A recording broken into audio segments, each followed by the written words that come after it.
Hello students. देखिए बेटा, last lecture में हमने बात की थी इंटरफेरेंस की और साथ में हमने देखा था इंटरफेरेंस के कारण जो है आपके पास फ्रिंज विड्थ कैसे फॉर्म होती, कंस्ट्रक्टिव इंटरफेरेंस, डिस्ट्रक्टिव इंटरफेरेंस की कंडीशंस देखी थी हमने। ठीक है, ब्राइट मैक्सिमा और डार्क मिनिमा जो हमने देखा था। आज हमारे पास में नेक्स्ट टॉपिक आता है कि आपके पास में अगर हम क्या रख देते हैं कि जो आपके पास में दो वेव्स आपस में इंटरफेयर कर रही थी, अगर उनके बीच में हम क्या रख देते हैं, कोई भी ग्लास स्लैब प्लेस कर देते हैं, तो उसके कारण जो है फ्रिंज अब कहाँ शिफ्ट होगी, यानी कि फ्रिंज की पोर्शन कहाँ शिफ्ट होगी। ठीक है, तो आज का जो टॉपिक है वो हमारे पास में क्या है बेटा कि डिस्प्लेसमेंट ऑफ फ्रिंजेस, यानी कि फ्रिंज का क्या होना, शिफ्ट होना। वो किस कारण से शिफ्ट होता है कि अगर आपके पास में दो इंटरफेयरिंग वेव्स हैं, अगर उनके बीच में हम क्या प्लेस कर देते हैं, कोई भी ग्लास स्लैब पुट कर देते हैं उसके बीच में। ठीक है, तो यानी कि क्या होगा वहां पे कि जो फ्रिंज शिफ्ट जो है, यानी जो पहले आपको फ्रिंज जो मिल रहा था स्क्रीन के बिल्कुल मिड में मिल रहा था, लेकिन जैसे ही हमने क्या रखी है, कोई भी ग्लास स्लैब जैसे ही इंसर्ट कर देते हैं इन दो वेव्स के बीच में, तो क्या होगा यहाँ पे आपके पास में जो है आपके पास ब्राइट फ्रिंजेस जो है, यानी कि जो सेंट्रल ब्राइट फ्रिंज जो बन रही थी सेंटर के अंदर, वो कहाँ चेंज हो जाती है, किसी दूसरी पोर्शन के ऊपर शिफ्ट हो जाती है। तो उस पोर्शन को हम क्या बोलते हैं, क्या है वो आपके पास में फ्रिंज शिफ्ट या फिर डिस्प्लेसमेंट ऑफ द फ्रिंज। तो इसको देखने के लिए सबसे पहले एक बार मैं पीछे वाला टॉपिक आपको रिवाइज करवा रही हूँ। देखिए हमने क्या लिया था, हमने ये लिया था दो स्लिट्स थी हमारे पास में S1 और S2। ये मान लो S1 है, ये क्या है S2, दोनों के बीच की डिस्टेंस हमने क्या ले रखी है, D डिस्टेंस ले रखी है। यहाँ से हमने क्या किया, at a large distance capital D distance के ऊपर हमने स्क्रीन और स्लिट्स के बीच की डिस्टेंस ली। तो बेटा होगा क्या, सबसे पहले हमने क्या देखा, देखो एक वेव आपकी यहाँ से आ रही थी, दूसरी वेव स्लिट्स SD यानी कि S2 से आ रही थी। तो ये दोनों वेव्स पहले क्या हो रही थी, जब तक कोई भी यानी कि आपस में इंटरफेयर कर रही थी, तो यहाँ पे हम क्या देखते हैं कि आपके पास में स्क्रीन के ऊपर इस O पॉइंट के ऊपर क्या बन रहा था, सेंट्रल मैक्सिमा फॉर्म हो रहा था, सेंट्रल ब्राइट फॉर्म होती। ठीक है ना, सेंट्रल क्या बता देंगे, सेंट्रल फ्रिंज, यानी कि इसके बिल्कुल स्क्रीन के सेंटर के अंदर हमें एक मैक्सिमम ब्राइटनेस की क्या हो रही थी, यहाँ पे फ्रिंज फॉर्म हो रही थी। तो इस तरह से आपके पास में ये दो वेव्स जब आपस में क्या करती हैं, इंटरफेस, तो हम यहाँ क्या बताते हैं कि आपके पास में सेंटर के ऊपर मैक्सिमम ब्राइटनेस की फ्रिंज जो फॉर्म होती है, ये किस कारण से फॉर्म होती है। तो इसका रीजन हम क्या बताएंगे, क्योंकि दोनों वेव्स क्या कर रही है बेटा, जब आपस में इंटरफेयर कर रही हैं, तो इनके बीच का पाथ डिफरेंस क्या है, 0। क्यों, क्योंकि S1 से O और S2 से O दोनों क्या है, यहाँ पे इक्वल है। There is no any path difference, कोई पाथ डिफरेंस नहीं है, ना ही कोई फेस डिफरेंस है। तो इस वजह से हम क्या बताएंगे कि जब भी कोई दो वेव्स आपस में अगर क्या करती हैं, इंटरफेयर करती हैं, तो आप क्या बताएंगे कि जब ये दोनों क्या करेंगे, इंटरफेयर करेंगे, तो यहाँ पे स्क्रीन के सेंटर के ऊपर हमें क्या मिलती है, मैक्सिमम ब्राइटनेस की एक फ्रिंज फॉर्म होती है, जिसको हम क्या बोलते हैं, क्या है वो, सेंट्रल ब्राइट फ्रिंज। ठीक है, O पॉइंट के ऊपर। अब मैंने क्या किया, देखो यहाँ पे कि मान लो आपके पास में दो वेव्स थी। अब यहाँ पे अगर हम ये लगा दें, एक स्लैब प्लेस कर दें मान लो यहीं पे, तो क्या अब ये आपके पास में जो ब्राइट फ्रिंज बन रही थी सेंट्रल के ऊपर, क्या अभी उसी के ऊपर फॉर्म होगी।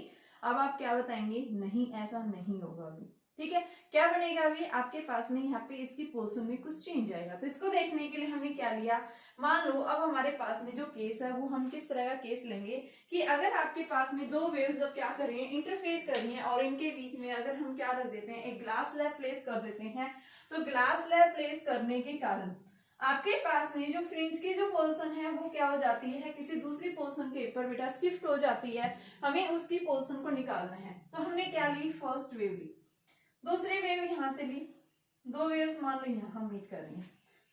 यहाँ पे हमने एक ग्लास स्लैब रख दी जिसकी थिकनेस T है, क्या है ये, ग्लास स्लैब,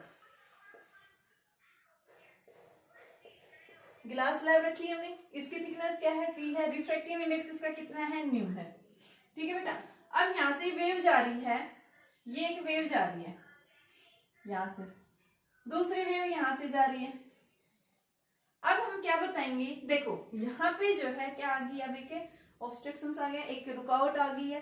तो अब ये वाला जो पाथ, यानी ये डिस्टेंस क्या होगी, ज्यादा होगी S2P से, किससे, S1P से, कि आपके पास में, क्योंकि यहाँ बीच में एक स्लैब आ गई, अब इनके बीच में हमें एक पाथ डिफरेंस मिलेगा, यानी दो वेव्स अभी आपस में इंटरफेयर कर रही हैं।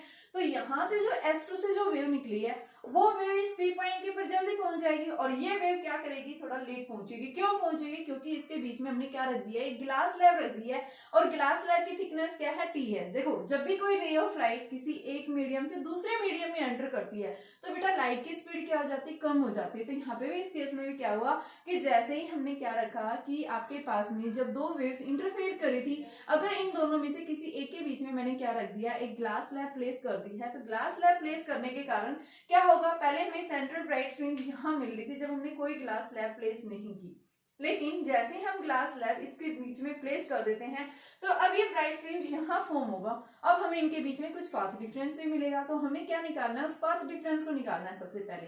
तो देखिए पाथ डिफरेंस हम कैसे लेंगे, आपके पास में ये S1 है, ये S2 है, तो हम सबसे पहले क्या देखेंगे कि जब लाइट यहाँ से, देखो ये तो आपके पास ग्लास स्लैब है, यहाँ से जो एयर है S1 से P की तरफ जब ये जा रही है तो उस केस में यहाँ पे जो टाइम दिया गया है, यानी S1P को जब लाइट वेव प्रोपिगेट कर रही है S1 से P की तरफ, तो S1P के बीच में जो एयर है उस एयर को प्रोपिगेट करने के लिए लाइट बेटा कितना डिस्टेंस कवर करे, कितना टाइम लेगी, सबसे पहले हम वो टाइम निकालेंगे।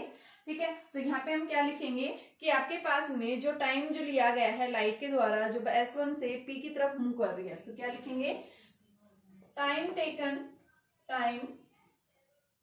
Taken by light wave when it moves from S1 to P through a glass slab of thickness T। तो बेटा क्या आएगा आपके पास में, S1 से P की तरफ जब ये ग्लास मूव कर रही है तो कितना टाइम टेकन लिया गया है, तो हमें वो निकालना है। तो आप क्या करेंगे, देखो यहां से यहां तक निकालना है, सबसे पहले इसको सब्ट्रैक्ट कर दो, यानी जो एयर है एयर में से हम निकालेंगे, टाइम टेकन मान लो T माना है, तो क्या लिखेंगे S1P माइनस क्या लिखेंगे, इसकी थिकनेस कितनी है बेटा T। T क्या है, T is the thickness of glass slab, thickness of glass slab. जो आपने यहाँ ग्लास स्लैब रखी है बीच में, इस वेव के बीच में S1 से P की तरफ जो एक वेव जा रही है, इस वेव के बीच में आपने क्या रखी है, एक ग्लास स्लैब रखी है, जहां पे इस ग्लास स्लैब की जो थिकनेस है वो किसके इक्वल है बेटा T। तो मैंने क्या लिया, यही T क्या बताया है कि आपके पास में क्या है, ये थिकनेस है किसका, ग्लास स्लैब का। ठीक है, अब हम क्या करेंगे, देखो ये तो मान लो जो ये एयर थी यहाँ से जब ग्लास स्लैब के अलावा जो जगह बच गई, इसमें से जब लाइट मूव कर रही है, प्रोपिगेट कर रही है, तो कितना टाइम लिया गया है, तो टाइम क्या होता है बेटा, डिस्टेंस अपॉन में वेलोसिटी। अब वेलोसिटी यहाँ से एयर के अंदर मूव कर रही है, एयर के अंदर लाइट की स्पीड क्या होती है, c के इक्वल होगी। ये तो हमारे पास में किसके लिए है कि आपके पास में जो ग्लास के अलावा जो जगह बच गई, यानी एयर के अंदर जब ये वेव क्या कर रही है, प्रोपिगेट कर रही है, उस केस में। दूसरा अभी ग्लास स्लैब में भी जाएगी तो उसमें टाइम कितना लेगी, तो उसकी थिकनेस अपॉन में उसकी स्पीड क्या है, मीडियम चेंज हो जाएगा। अब आपने देखो जब भी कोई रे ऑफ लाइट किसी मीडियम में जाती है तो रिफ्रैक्टिव इंडेक्स क्या होता है, C/V। तो V की वैल्यू क्या आ जाएगी, C/μ। इस वैल्यू को उठा के यहाँ पुट कर दें तो T किसके इक्वल आएगा, S1P minus T upon C plus में T अपॉन यहाँ पे V की जगह C/μ। तो बेटा ये क्या आ गया, S1P माइनस T प्लस में T/μ अपॉन में C। कितना टाइम दिया गया है जब ये वेव क्या कर रही है, S1 से P की तरफ प्रोपेगेट कर रही है, मूव कर रही है। तो यहाँ पे हम क्या बताएंगे कि जो डिस्टेंस ट्रेवल की गई है, यानी कि वो अब हमें निकालना है। ये तो हमने ओनली क्या निकाला है, पाथ निकाला है, यानी टाइम निकाला है कि जब ये वेव्स क्या कर रही है, S1 से P की तरफ प्रोपेगेट कर रही है, जिसके अंदर एयर भी है, साथ में ग्लास स्लैब भी रखी हुई है। जब यहाँ से ये वेव प्रोपेगेट कर रही है, ठीक है, तो वहां पे आपके पास क्या बताएंगे कि यहाँ से S1 से P तक क्रॉस करने में जो टाइम लिया गया है, उस टाइम की वैल्यू हमने निकाली है। अब हमें क्या निकालना है बेटा, इसकी पाथ, यानी डिस्टेंस कितनी ली, S1 से जब P की तरफ गई है तो इसने डिस्टेंस कितनी ली। तो अब हम क्या लिखेंगे, distance travel by light, distance travel by light in air from S1 से P की तरफ। जब S1 से P की तरफ गई है उस केस में यहाँ पे इसने डिस्टेंस, तो डिस्टेंस क्या होती है, वेलोसिटी इनटू टाइम। अब वेलोसिटी क्या है, लाइट की स्पीड के इक्वल, तो c इंटू में टाइम t लिखेंगे। हमने टाइम t निकाल रखा है क्योंकि टाइम तो रिमेन सेम रहेगा, तो आपके पास में c इंटू में टाइम जो आया है S1p माइनस टी प्लस में टी न्यू अपॉन में c। तो यहाँ से आपके पास में ये आपके पास बेटा ये आ गया, माइनस भी तो आएगा ना इसमें, S1p minus T plus T new और इंटू में सी, सी से सी कैंसिल हो गया, हमारे पास ये वैल्यू आ गई, यानी कि डिस्टेंस जो ट्रेवल की गई है S1p minus T plus T new, यहाँ से टी को कॉमन ले लो, आपके पास में क्या आएगा, S1p प्लस में न्यू माइनस 1 इंटू में टी आ जाएगा ये। तो ये क्या आ रही है, डिस्टेंस आ रही है। अब हमें क्या बताना है कि जैसे हमने इसको क्या किया है बेटा कि ग्लास स्लैब इंट्रोड्यूस की है, तो यहाँ पे हम क्या बताएंगे कि इसकी जो सेंट्रल ब्राइट फ्रिंज जो है वो कहाँ शिफ्ट हो गई, पी पॉइंट के पर शिफ्ट हो गई है, तो हमें उसकी पोर्शंस को निकालना है। तो हम क्या बताएंगे कि जब ये दो वेव्स, यहाँ से एक वेव S1 से पी गई, दूसरी वेव S2 से पी गई, तो अब इनके बीच का पाथ डिफरेंस सेम नहीं है, इनके बीच का क्या निकालना है, अब हमें पाथ डिफरेंस निकालना है। ठीक है बेटा, तो पाथ डिफरेंस कैसे निकालेंगे, तो देखिए मैं डायग्राम मिटा रही हूँ यहाँ से।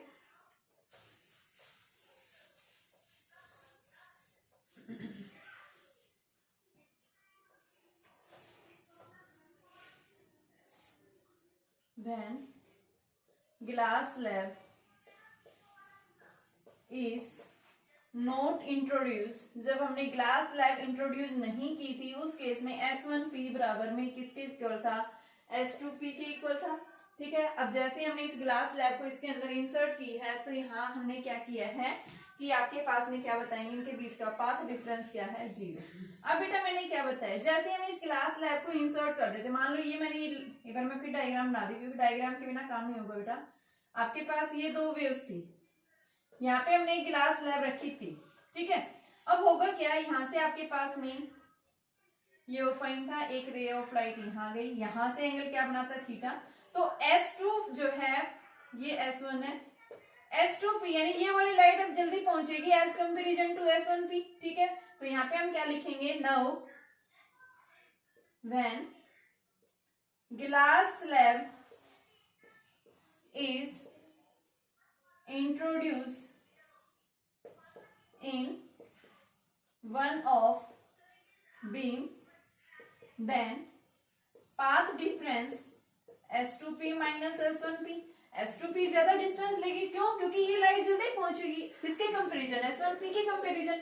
क्यों, क्योंकि S1p के अंदर हमने क्या रख दिया बेटा, एक ग्लास स्लैब इंट्रोड्यूस कर दिया है, और इस ग्लास स्लैब को इंट्रोड्यूस करने की वजह से यहाँ पे हम क्या बताएंगे कि इनके बीच में अब हमें क्या मिलेगा, एक पाथ डिफरेंस मिलेगा। और पाथ डिफरेंस मिलने की वजह से हम क्या बता रहे हैं कि अब जो आपके पास में सेंट्रल ब्राइट फ्रिंज जो है वो O पॉइंट पे ना मिल करके कहाँ मिलेगी, किसी दूसरे पॉइंट के ऊपर क्या हो जाएगी, वो शिफ्ट हो जाएगी। तो हमने वो पॉइंट कौन सा लिया है, P पॉइंट कंसीडर किया है।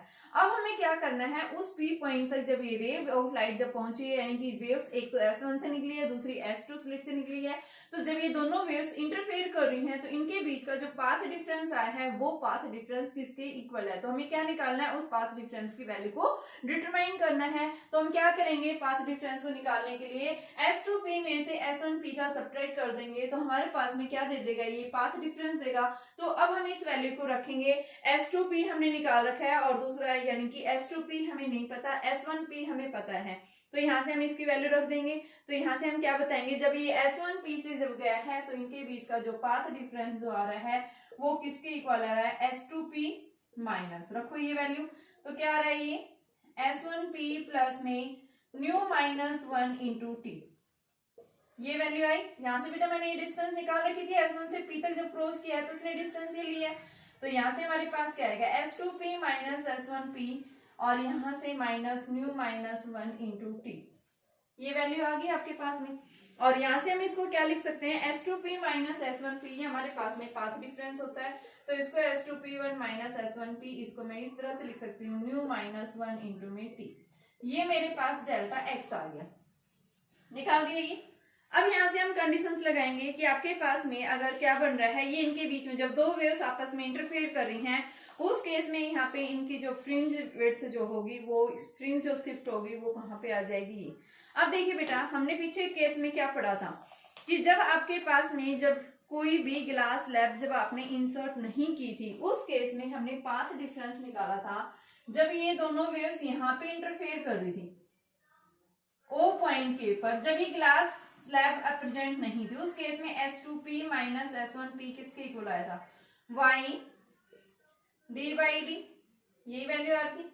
यहां से स्मॉल d है, ये कैपिटल D है, ये ठीक है, यही वैल्यू आती बेटा आपके पास नहीं, यानी कि y d बाई डी। इस वैल्यू को हम यहाँ पे उठा के पुट कर दे इसके इक्वेशन में, तो हमारे पास में इक्वेशन क्या बन जाएगी, तो देखिए यहाँ पे इसकी जगह मैं पुट कर दूंगी, क्योंकि क्या है आपके पास जब कोई ग्लास स्लैब नहीं रखी उस केस में पाथ डिफरेंस है, तो delta x is equal to क्या आएगी, y d by D minus mu minus 1 into में t के इक्वल आ जाएगा। अब यहाँ पे हम कंडीशंस लगाएंगे for the maxima and for the minima, ठीक है। तो मैक्सिमा के लिए कंडीशंस लगाएंगे, यानी कंस्ट्रक्टिव इंटरफेरेंस जब फॉर्म होगा तो उसके लिए पाथ डिफरेंस हमारे पास क्या आता है, और जब मिनिमा बनता है तो उस केस में हमारे पास में पाथ डिफरेंस क्या होता है, ठीक है। तो दोनों के केस में हम अलग अलग वैल्यू रखेंगे, ठीक है। तो सबसे पहले हम देखते हैं कि जब हमने क्या रखा है कि जब ये दो वेव्स इंटरफेयर कर रही हैं जिनके बीच में हमने ग्लास स्लैब इंट्रोड्यूस कर दी है, और जब ये दोनों वेव्स क्या कर रही हैं, दूसरे को इंटरफेयर कर रही है, तो यहाँ पे हमारे पास में कंस्ट्रक्टिव इंटरफेरेंस फॉर्म हो रहा है एट द पॉइंट P पे। और जैसे ही कंस्ट्रक्टिव इंटरफेरेंस P पॉइंट पे फॉर्म होता है, तो बेटा पीछे हमने कंडीशंस देखी थी, पाथ डिफरेंस की कंडीशंस होती है किसके लिए, फॉर द कंस्ट्रक्टिव इंटरफेरेंस के लिए किसके इक्वल होती है, m लैम्डा के इक्वल। तो n लैम्डा में यहाँ पे पुट कर देंगे, तो यहाँ पे मैं कंडीशंस लगाऊंगी, when constructive interference will be form, conditions for constructive interference.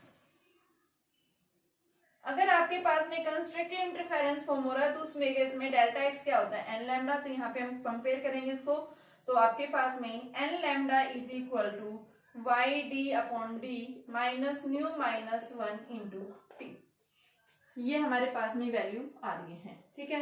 यहाँ पे आप n की वैल्यू आप चेंज कर सकते हैं, भाई आपके पास में n की वैल्यू क्या आ रही है, 1 आ रही है, 2 आ रही है, 3 आ रही है, तो आपके पास में इन सबकी जब वैल्यू पुट करते हैं तो हम इसको क्या कर सकते हैं, सिंप्लीफाई कर सकते हैं। तो यहाँ से हमारे पास में क्या निकालना है, हमें तो इसकी फ्रिंज पोर्शन निकालनी है, उसकी पोर्शन निकालनी है, तो पोर्शन निकालने के लिए यानी कि हमें y निकालना है, तो इस y को हम क्या लिखेंगे, n लैम्डा प्लस में mu minus 1 into t is equal to y d by d, क्योंकि y डिस्टेंस ली थी हमने सेंटर से, तो ये फ्रिंज पोर्शन ही देता है।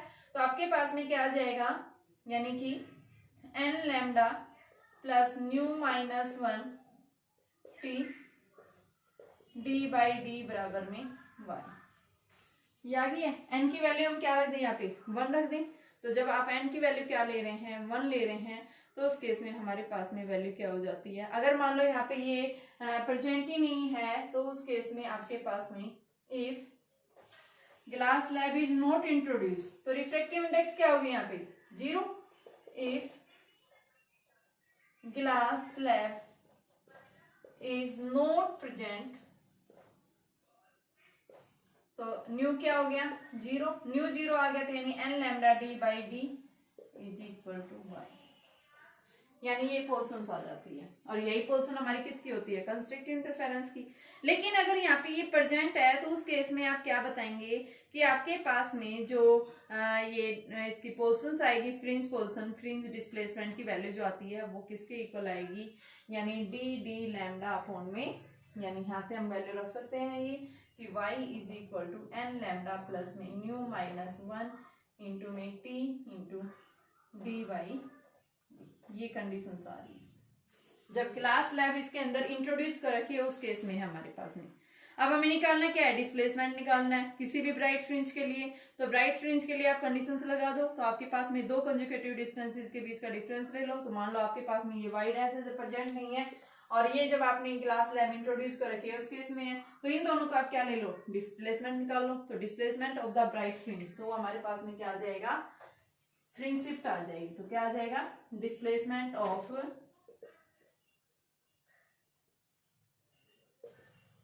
Bright fringe. आपके पास मेनली तो यहाँ पाथ डिफरेंस निकालना पूछता है, वो पाथ डिफरेंस ये आपको पता होना चाहिए, ये पाथ डिफरेंस होता है कि जैसे अगर हम क्या रख देते हैं, ग्लास स्लैब रख देते हैं, दो इंटरफेयरिंग वेव्स आपस में क्या करें, इंपोज कर रही हैं, अगर हमने उनके बीच में ग्लास स्लैब इंट्रोड्यूस कर देते हैं तो यहाँ से जो पूछेगा बेटा कि पाथ डिफरेंस क्या होगा, उसके कारण क्या पोजीशन शिफ्ट हो जाएगी फ्रिंज की, तो आप क्या बताएंगे, आपके पास में जो है फ्रिंज की पोजीशन क्या हो जाती है, शिफ्ट हो जाती है। तो आपके पास में जो डिस्प्लेसमेंट आएगा राइट फ्रिंजेज का वो किसके इक्वल आएगा, यानी कि क्या लिखेंगे, y डबल डैश लिख लो इसको, y minus y dash. y क्या है आपके पास में, n लैम्डा प्लस में न्यू माइनस 1, तो यहाँ पे आप इसकी वैल्यू पुट करेंगे तो हमारे पास में वैल्यू देखो क्या आ जाएगी, तो ये वैल्यू आप रखो, तो ये वैल्यू आएगी y की value n lambda d by D plus में mu minus 1 into T D by D minus ये value n lambda d by D, ये इससे कैंसिल हो गया, तो आपके पास में y डबल डैश यानी y माइनस y डैश जो आएगा वो किसके इक्वल आ गया, यानी कि new minus 1 T D upon में डी। ये हमारे पास में क्या कहलाती है, डिस्प्लेसमेंट ऑफ द फ्रिंजेस। ठीक है, अगर नंबर ऑफ फ्रिंजेस पूछता है तो उस केस में हम क्या कर देंगे कि आपके पास में जो ये y आया है इस y को क्या कर दो, डिवाइड कर दो, किससे, y is divided by beta is equal to क्या देगा, नंबर ऑफ फ्रिंजेस दे देगा। ठीक है, कई बार क्वेश्चन में पूछ लेता है ये कि कितनी नंबर ऑफ फ्रिंजेस फॉर्म हो रही हैं, तो यहाँ से आप क्या करेंगे कि आपके पास में जो वैल्यू आई है y डैश की उसको क्या कर दो, उससे डिवाइड कर दो। जैसे मेरे पास में क्वेश्चन है, इन दोनों के पहले क्वेश्चंस करवा देती हूँ। ठीक है बेटा, देखो क्वेश्चंस क्या हैं, किस टाइप के क्या क्वेश्चंस पूछे जाते हैं, उसके बाद में फिर हम नेक्स्ट देखेंगे कि एक थिन फिल्म है, एक लेयर बनती है, तो उसके अंदर वो कलरफुल लाइट शो करती है, वो क्यों शो करती है, हमें उसके ऊपर क्वेश्चंस करना है। ठीक है, तो यहाँ से हमारे पास में देखो वैल्यू क्या आएगी, y की वैल्यू अभी हमने निकाली थी, y की वैल्यू क्या आ रही है हमारे पास में, ये y डबल डैश सॉरी आपके पास डिस्प्लेसमेंट अपॉन में फ्रिंज विड्थ, नंबर ऑफ क्या पूछता है आपके पास में, मेरे ख्याल से आ गया होगा समझ में। सिर्फ मेनली सबसे ज्यादा इंपॉर्टेंस इसमें पाथ डिफरेंस निकालना आना चाहिए बेटा। अब आपसे एक पूछिए कि आपके पास क्या निकालिए, नंबर ऑफ फ्रिंजेस शिफ्ट, कितने नंबर ऑफ फ्रिंज शिफ्ट हो जाएंगे, तो नंबर ऑफ फ्रिंजेस शिफ्ट की वैल्यू पूछता है, तो उस केस में y डबल डैश अपॉन में बीटा, y डबल डैश अभी वैल्यू आपने निकाली थी, क्या रही थी, new minus 1 T D upon में डी, और बीटा क्या होता है, लैम्डा डी बाई डी, तो आपके पास में डी से डी कैंसिल, ये से कैंसिल, क्या आ गया, new minus 1 T upon lambda. तो ये नंबर ऑफ आपके पास में फ्रिंजेस, कितनी नंबर ऑफ फ्रिंजेस शिफ्ट होती हैं उसकी पोर्शंस देता है। जैसे क्वेश्चन देखिए, आपके पास में क्वेश्चन क्या दिया हुआ है, एक थिन ग्लास प्लेट शीट है बेटा, ध्यान से सुनना क्वेश्चन क्या कह रहा है, एक थिन ग्लास क्या है, सीट है, ठीक है, प्लास्टिक सीट है, रिफ्रैक्टिव इंडेक्स इसका दिया हुआ है 1.6, थिन प्लास्टिक सीट है, उसका रिफ्रैक्टिव इंडेक्स 1.6 किया हुआ है, is use to cover one of the slits of a double slit experiment, कि आपके पास में एक स्लिट को उस पे इस प्लास्टिक सीट से क्या कर दिया, कवर कर दिया है। ठीक है, अभी हमने पढ़ा था दो स्लिट से, एक स्लिट ये है, दूसरी स्लिट ये है, यहाँ से वेव आई, दूसरी वेव यहाँ से आई, तो ये जैसे मीट कर रही है तो एक के ऊपर एक प्लास्टिक सीट क्या कर दिया, कवर कर दिया, इसका रिफ्रैक्टिव इंडेक्स 1.6 दिया हुआ है। आगे बोल रहा है कि the central bright fringe on the screen is now occupied by what happens when the seventh bright fringe before the plastic sheet was used, यानी कि आपके पास ये बोल रहा है कि अब जो है ये जो सेंट्रल ब्राइट फ्रिंज जो है वो कहाँ पे शिफ्ट हो गई, सेवंथ ब्राइट फ्रिंज के ऊपर शिफ्ट हो गई। जो पहले सेंट्रल ब्राइट फ्रिंज हम क्या बता रहे थे, कहाँ पे बन रही थी, सेंटर में ओ पॉइंट के ऊपर, जैसे ही हमने प्लास्टिक सीट रखी है तो ये सेंट्रल ब्राइट फ्रिंज कहाँ पे शिफ्ट हो गई, सेवंथ ब्राइट फ्रिंज के ऊपर शिफ्ट हो गई है बेटा। ये क्वेश्चन में दिया हुआ है कि इसका सेंट्रल ब्राइट फ्रिंज जो है वो सेवंथ ब्राइट फ्रिंज के ऊपर शिफ्ट हो गई है, तो आपको क्या निकालना है कि if the wavelength of light की, लाइट की जो वेवलेंथ यहाँ यूज की गई है वो है आपके पास में 6000 एंगस्ट्रॉम दिया हुआ है, कि जो लाइट की वेवलेंथ यूज हुई है वो कितनी है, 600 नैनोमीटर बेटा, 600 नैनोमीटर। निकालना क्या है हमें यहाँ से कि what is the thickness, thickness बतानी है कि बताइए आपके पास में उस उस प्लास्टिक सीट की जो थिकनेस है वो किसके इक्वल है। ठीक है, तो आपके पास में क्या दिखाना है, उसकी थिकनेस दिखानी है, तो भी मैंने आपके सामने फॉर्मूला रखा है भाई, 7 के ऊपर दिखा रखा है, n की जगह क्या रख दो 7, बराबर में न्यू कितना दे रखा है 1.6 माइनस 1 अपॉन में लैम्डा 600 नैनोमीटर की जगह 10 की पावर माइनस 9। 1 नैनोमीटर में क्या होता है 10 की पावर माइनस 9 मीटर होता है। हमें क्या निकालना है थिकनेस, तो थिकनेस हमारे पास आ गई यहाँ से T is equal to 7 into में यानी 600 into 10 raise to power minus 9 into में 0.6 यानी 1.6 से इसको क्या कर देंगे डिवाइड कर देंगे। ये हमारे पास इसकी थिकनेस आएगी बेटा। आए समझ में? यही पूछा था कि बताइए आपके पास में, तो इस तरह से आपके पास क्वेश्चंस आएंगे इनके ऊपर। ठीक है, तो इनका प्रैक्टिस करके देखना, जितना प्रैक्टिस करोगे आपके कॉन्सेप्ट उतना ही जो है प्रॉब्लम्स आपकी सोल्व होंगी। नेक्स्ट देखो interference of a thin film. Thin film का मतलब क्या है, जैसे मान लो आपने वाटर लिया, वाटर के ऊपर अगर ऑयल की ड्रॉप्स डाल देते हैं तो हम क्या देखते हैं कि एक ऑयल की एक लेयर बन जाती है वाटर के सरफेस के ऊपर, है ना, बन जाती है, एक थिकनेस सी बन जाती है, एक लेयर बन जाती है। और अगर उस लेयर के ऊपर कोई भी रे ऑफ लाइट आके फॉल करे तो हम क्या देखते हैं कि आपके पास में क्या बनता है, वहां पे कलरफुल जो है, यानी वो लाइट जो है वहां से कलरफुल दिखाई देती है। देखना ऐसा आपको ऑब्जर्व होगा, तो वो किस कारण से ऐसा होता है, तो उसका रीजन आप क्या बताएंगे, ड्यू टू द इंटरफेरेंस के कारण। देखना अगर आपने क्या लिया कि मान लो आपने वाटर ले रखा है, वाटर के ऊपर अगर आपने क्या डाल दिया, ऑयल डाल दिया, तो ऑयल तो पूरा इमिसिबल वो सॉल्यूशन है, यानी लिक्विड है जो वाटर के सरफेस के ऊपर एक अलग सी लेयर बना लेता है।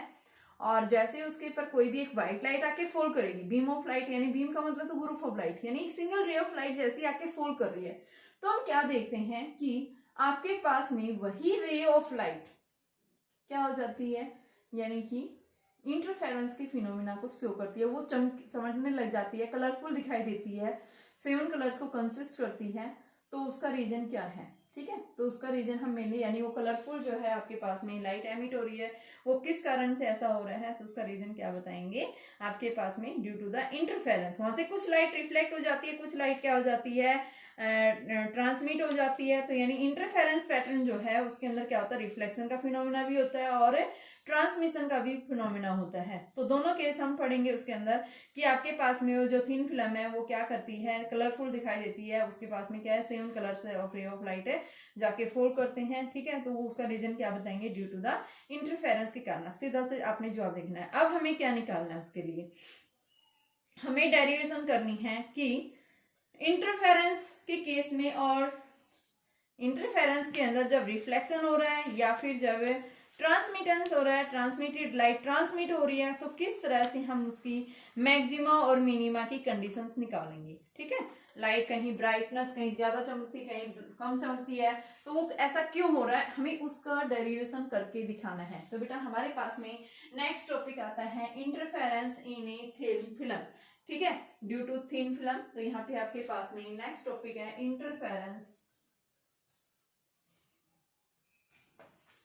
Due to thin film.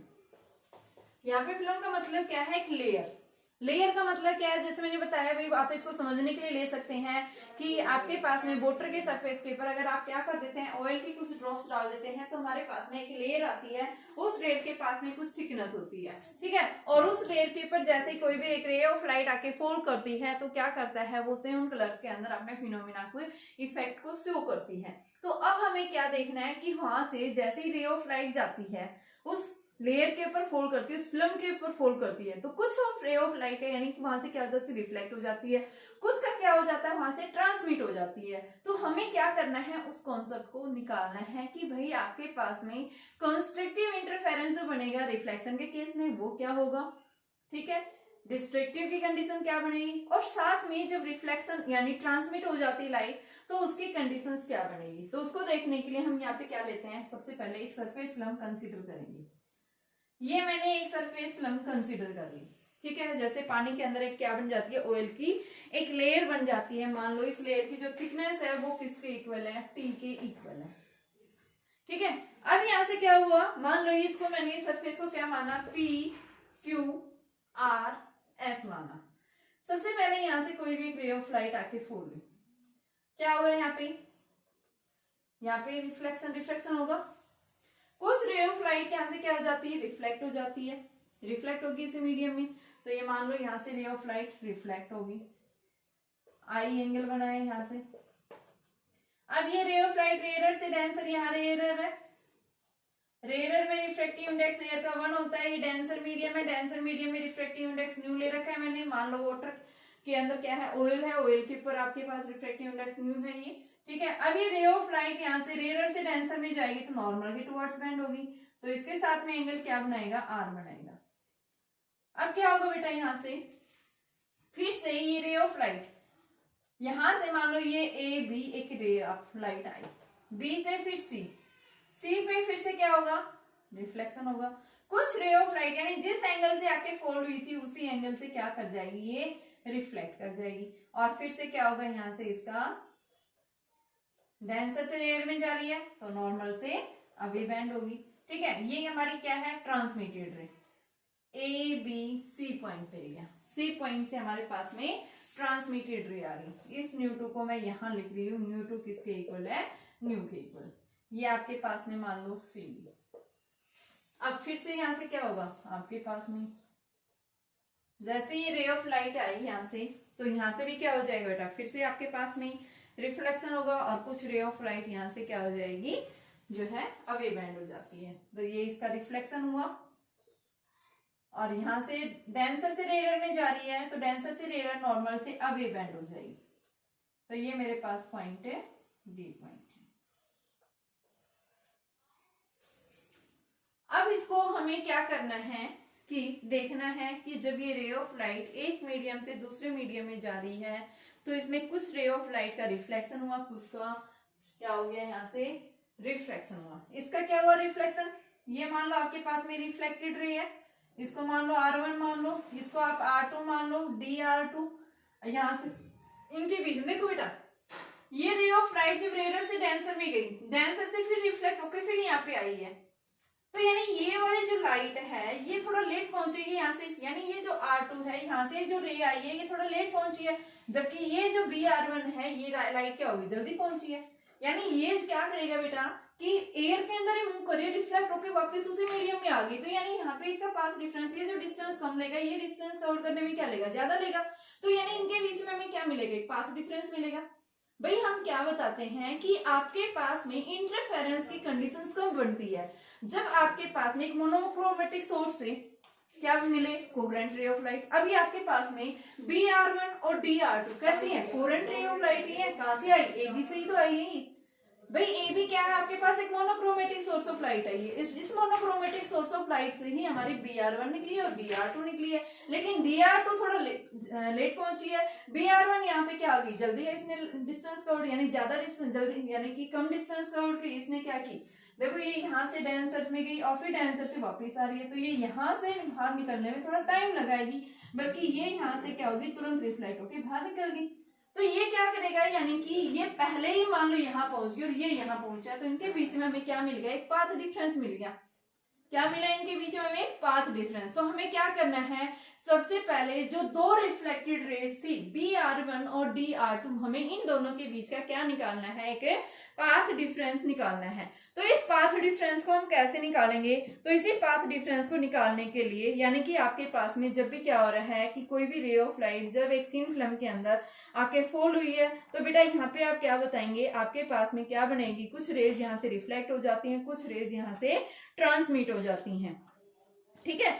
तो हमें क्या देखना है, ये ट्रांसमिशन का ही पोर्शन इसमें चेक करना है कि आपके पास में जब ये रे यहाँ से क्या हो रही है, ट्रांसमिट हो रही है, तो किस तरह से ट्रांसमिट होगी, ठीक है, तो वो हमें देखना है। तो हमें सबसे पहले इनके बीच का क्या निकालना है, पाथ डिफरेंस दिखाना है। तो पाथ डिफरेंस दिखाने के लिए हम क्या करेंगे, सबसे पहले हम यहाँ से इस पॉइंट से D पॉइंट से क्या डालें, एक नॉर्मल डालें, मान लो ये एक नॉर्मल डाल दिया BE, draw a normal from the point D on the line AR1, और वो कहां पे डाला हमने, AR1 पे, E पॉइंट पे, तो हमने क्या लिखा है इसको, DE क्या है, एक नॉर्मल है। अब हमें इनके बीच का जो पाथ डिफरेंस देगा वो पाथ डिफरेंस कौन सा देगा, A से E, यानी B से E, ये क्या देगा हमें, पाथ डिफरेंस। हमें इस पाथ डिफरेंस को निकालना, तो ये पाथ डिफरेंस जो हमारे पास में आएगा ये कैसे आएगा, ये नॉर्मल डाला है तो बेटा एंगल क्या बनाएगा, यहाँ से 90 डिग्री बनाएगा ये, ठीक है। तो हमें क्या करना है, इस पाथ डिफरेंस को निकालना है। तो इस पाथ डिफरेंस को निकालने के लिए यानी कि हम क्या लिख रहे हैं भाई, ए से बी गई, ये रे ऑफ लाइट यहीं से आई, बी से सी गई, फिर सी से डी आई, तो यहाँ पे हम क्या लिखेंगे, path difference. Path difference between BR1 and DR2।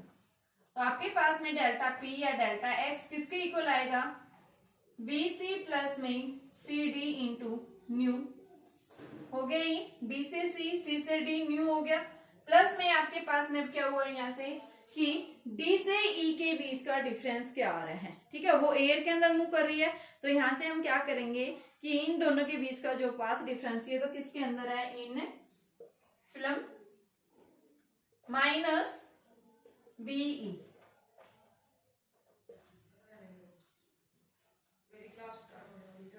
ये T1 ये T2, तो ये BE ये किस में है, एयर में।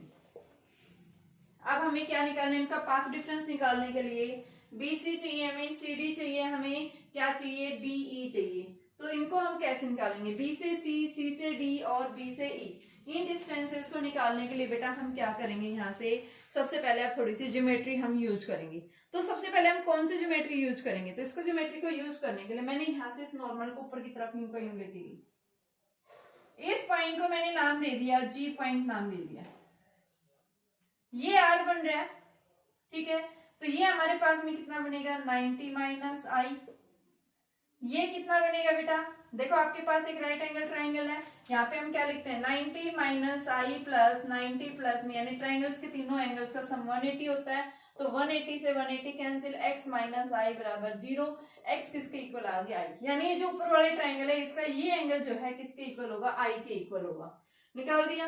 अब हमने क्या ली, जो ट्राइंगल्स ले रखी है BCG, तो सबसे पहले इस ट्राइंगल BCG के अंदर, इन ट्राइंगल BCG, इन ट्राइंगल BCG, ट्राइंगल BCG के अंदर आप क्या निकालो, कोस आर की वैल्यू निकालो। कोस आर क्या होता है, बेस अपॉन में हाइपोटेनस, ठीक है, कोस आर जो है वो क्या होगा, बेस अपॉन में हाइपोटेनस, और बेटा बेस आपके पास में कोस आर की वैल्यू जो है वो क्या होगी आपके पास में, यानी बेस अपॉन में हाइपोटेनस, तो ये हमारे पास में बेस क्या है इसका, यानी कि GC cos are CG upon में BC, तो BC आपके पास में क्या आ गया, CG क्या है,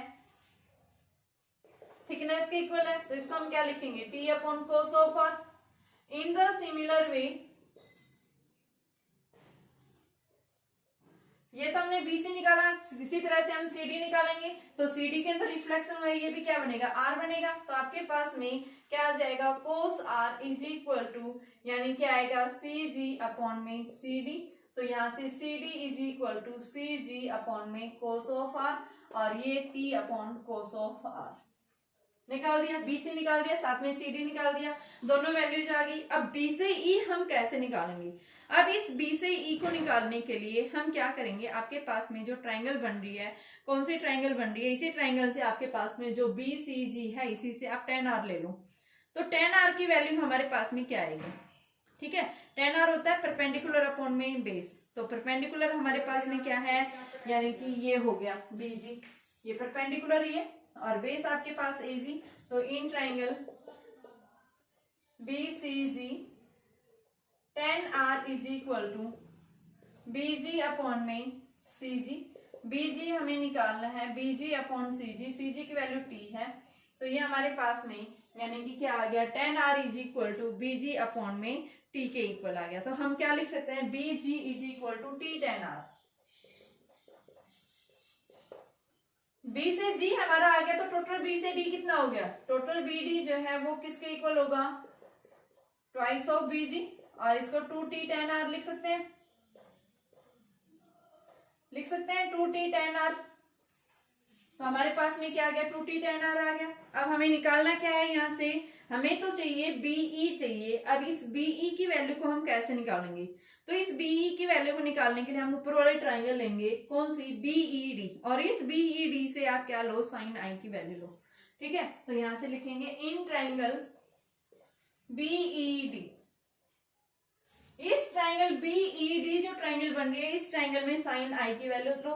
साइन आई क्या होता है बेटा? परपेंडिकुलर अपॉन में जो है हाइपोटेनस। ठीक है, तो आपके पास में परपेंडिकुलर क्या है ये? तो बीई अपॉन में हाइपोटेनस क्या हो गया? बीडी। तो बी से ई आपके पास क्या आ गया? बीडी साइन ऑफ आई। अब बी से डी किसके इक्वल है? ये भी हमने निकाला था, 2t tan r sign are.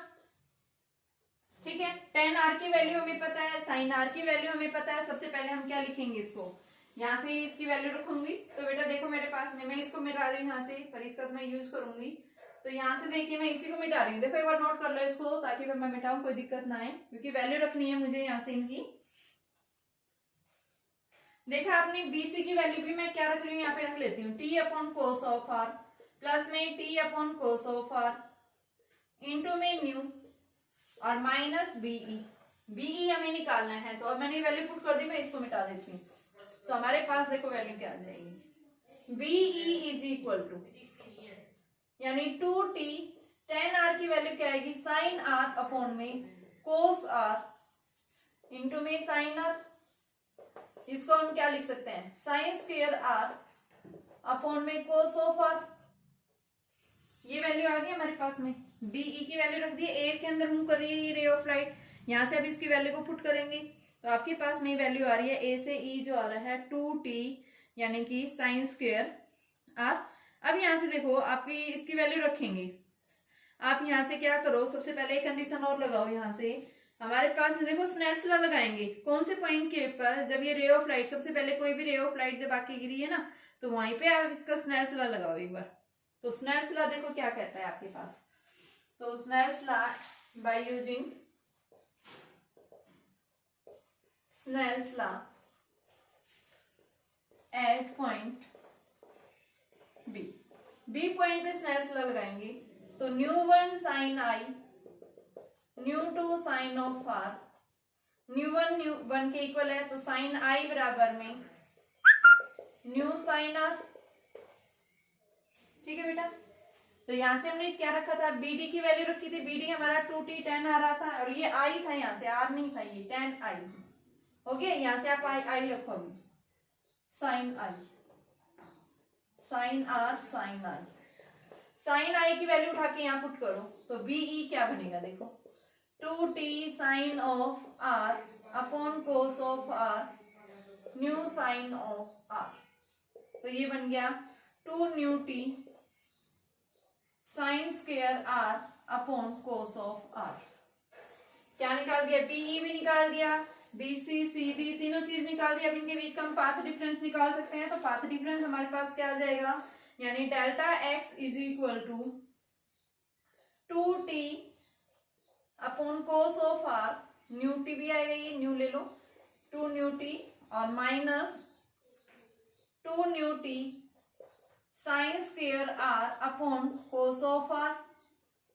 2 mu t common ले लो, अपॉन कोस आर भी कॉमन है, 1 माइनस साइन स्क्वायर आर, और 1 माइनस साइन स्क्वायर आर क्या होता है? Cos square R. तो ये हमारे पास delta x is equal to 2 mu T cos square are upon में कोस ऑफ आर। ये इसे cancel, 2 mu T cos of are. तो यानी ये पाथ डिफरेंस आया जब भी कोई दो रे ऑफ लाइट जब क्या कर रही हैं कि आपके पास जब भी कोई रे ऑफ लाइट क्या कर रही है, किसी भी थिन फिल्म के ऊपर जाके फॉल करती है, तो बेटा वहां पे इंटरफेरेंस की दो रेज आपस में रिफ्लेक्ट होकर गई हैं। तो इनके बीच में रे ऑफ लाइट कहां से आई? ए बी सोर्स से आई। कोरेंट सोर्सेज है ये दोनों, ठीक है। और कोरेंट सोर्स होने की वजह से क्या दिखा दिया इन्होंने? इंटरफेरेंस पैटर्न दिखा दिया, कलरफुल लाइट दिखाई दी आपको। तो क्यों दिखाई दी है? क्योंकि इनके बीच में एक पाथ डिफरेंस मिला है। वो पाथ डिफरेंस हम यहाँ से निकाल चुके हैं, ठीक है। और वो पाथ डिफरेंस किसके इक्वल आया? 2 mu T cos of r के इक्वल आया है। अब हमने पाथ डिफरेंस निकाल दिया, तो अब हम क्या निकालेंगे? कंस्ट्रक्टिव और डिस्ट्रक्टिव की कंडीशंस निकालेंगे। सबसे पहले हम देखेंगे अगर कंस्ट्रक्टिव इंटरफेरेंस फॉर्म हो रहा है, कंडीशंस फॉर द कंस्ट्रक्टिव यानी ब्राइट फ्रिंज जो बन रहा है उस केस में। अब देखो बेटा एक बार सबसे पहले पाथ डिफरेंस यहाँ होगा क्या? और del x is equal to 2 mu T cos of r. सबसे पहले 4 रिफ्लेक्टेड रे। अगर सिस्टम में क्या हो रहा है? 4 रिफ्लेक्शन। रिफ्लेक्टेड सिस्टम के लिए हम ये सिस्टम बता रहे हैं। ट्रांसमिटेंस होगा ना यहाँ पे, जब भी रे ऑफ लाइट ट्रांसमिट करेगी यहाँ से, तो ट्रांसमिटेंस के केस में ऐसा नहीं होगा। तो आप देखिए ये आपके पास में एक स्टोक्स थ्योरम कहती है कि जब भी कोई रे ऑफ लाइट क्या कर रही है, किसी भी सरफेस, किसी थिन फिल्म के ऊपर आके गिरती है, तो कुछ पोर्शन उसका क्या हो जाता है, रिफ्लेक्ट हो जाता है, कुछ पोर्शन उसका रिफ्रैक्ट हो जाता है। तो जब भी रिफ्लेक्शन हुआ है, तो रिफ्लेक्शन होने के बाद में हम यहाँ पे क्या बताते हैं कि रे ऑफ लाइट रेयर से डेंसर मीडियम में जा रही है, तो आप क्या बताएंगे, हमें यहाँ पे ऑटोमेटिकली क्या मिलता है, एक पाथ डिफरेंस और एक फेस डिफरेंस मिलता है। पाथ डिफरेंस हमेशा कितना होता है, λ/2 होता है, और फेस डिफरेंस हमेशा पाई का मिलता है। कि जब भी कोई रे ऑफ लाइट रेयर से डेंसर में जा रही है, तो कुछ पोर्शन लाइट का यहाँ क्या हो गया है कि रिफ्लेक्ट हो गया, कुछ पोर्शन यहाँ से रिफ्रैक्ट हो गया है। तो जब भी रिफ्लेक्शन और रिफ्रैक्शन हो रहा है, तो यहाँ पे हम क्या बताते हैं, ऑटोमेटिकली अपने आप ही जो है क्या मिलता है, हमें उस पॉइंट के ऊपर एक पाथ डिफरेंस भी मिलता है और एक फेस डिफरेंस भी मिलता है। पाथ डिफरेंस हमेशा कितना रहेगा, λ/2, और फेस डिफरेंस हमेशा किसके इक्वल रहेगा, पाई के इक्वल रहेगा। तो हम क्या बताएंगे कि इसके साथ में रिफ्लेक्शन के कारण एक एक्स्ट्रा पाथ डिफरेंस और ऐड हो जाएगा due to the reflection system के कारण। तो हमारे पास नेट जो है पाथ डिफरेंस ये आया जब रिफ्लेक्शन हुआ है, ठीक है, इंटरफेरेंस फॉर्म हुआ है ड्यू टू द रिफ्लेक्शन के कारण, तो उस केस में नेट पाथ डिफरेंस हम ये बताएंगे। अब हम इसमें कंडीशंस लगाएंगे फॉर ब्राइट फ्रिंज। तो ब्राइट फ्रिंज के केस में हमारे पास क्या बनेगा, फॉर ब्राइट फ्रिंज, जब ब्राइट फ्रिंज बन गए, तो ब्राइट फ्रिंज के केस में बेटा पाथ डिफरेंस हमेशा क्या होता है, n लैम्डा होता है। तो यहाँ पे इसकी जगह मैं क्या रख दूं, n लैम्डा रख दूं, तो आपके पास में क्या आएगा, 2νt cos of r plus λ/2 is equal to, किसके इक्वल आ जाएगा आपके पास में n लैम्डा। तो ये हमारे पास में n लैम्डा, तो 2νt cos r n lambda minus λ/2, तो ये 2n lambda minus λ/2, 2n minus 1 λ/2, ये कंडीशंस मिलती हैं फॉर द कंस्ट्रक्टिव इंटरफेरेंस के केस में। और फॉर आपको दूसरा मिलेगा फॉर डिस्ट्रक्टिव इंटरफेरेंस के केस में, तो वो कंडीशंस हमारे पास में क्या मिलेगी, तो वो भी रखेंगे। यहाँ पे हम n लैम्डा की जगह क्या रख देंगे, 2n प्लस में 1 λ/2 कंडीशंस रखेंगे, तो उस केस में हमारे पास वो वैल्यू निकालेंगे। तो आपके पास क्या याद रखेंगे, देखो उल्टा जस्ट रिवर्स हो गया, यहाँ पे आपने क्या देखा, 2n cos r किसके इक्वल आ गया, 2n माइनस 1 λ/2, ठीक है। और जब आपके पास में फॉर डार्क फ्रिंज के लिए पूछता है, तो उस केस में क्या मिलेगा, देखो for dark fringe, dark fringe के केस में क्या आ जाएगा, 2νt cos r plus λ/2 is equal to 2n minus 1 λ/2, तो 2νt cos r is equal to 2n minus 1 λ/2 minus λ/2, λ/2 common ले लो, 2n minus 1 minus 1 λ/2 2n minus 2, तो ये 2 इंटू n माइनस 1 λ/2, 2 से 2 कैंसिल, n माइनस 1 लैम्डा आ गई, क्या आया 2νt cos of r, ठीक है, यानी हमारे पास में वैल्यू ये आई है, ठीक है बेटा। तो ये ध्यान रखना आपके पास में वैल्यू कब आती हैं, तो उस केस में यहाँ पे मैंने 2n प्लस 1 लेना था ये, तो 2n प्लस 1 क्योंकि मिनिमा की कंडीशन में हम यही लेते हैं, तो आपके पास में कैंसिल हो जाता है, ओनली क्या आ जाता है 2n आ जाता है। तो यहाँ से हमारे पास में क्या बचेगा, n लैम्डा के इक्वल।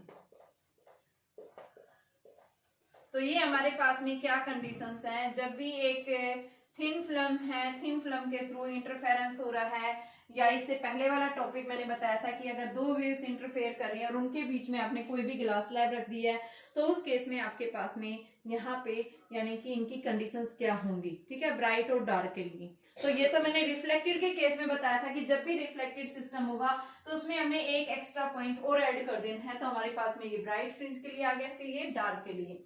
अगर यहाँ पे ओनली क्या हो रहा है बेटा, देखो आपने क्या देखा, कुछ रे ऑफ लाइट ट्रांसमिट हो गई यहाँ से, जब ट्रांसमिट होगी तो उस केस में आप क्या बताएंगे, देखो ये दोनों रे भी लाइट कहाँ से है, इसी ए बी लाइट से ही तो निकली है, ये दोनों भी कैसी है, कोरेंट सोर्सेज है। कोरेंट सोर्स जब आपस में इंपोज करती है क्या बनाती है, इंटरफेरेंस फॉर्म करेंगी।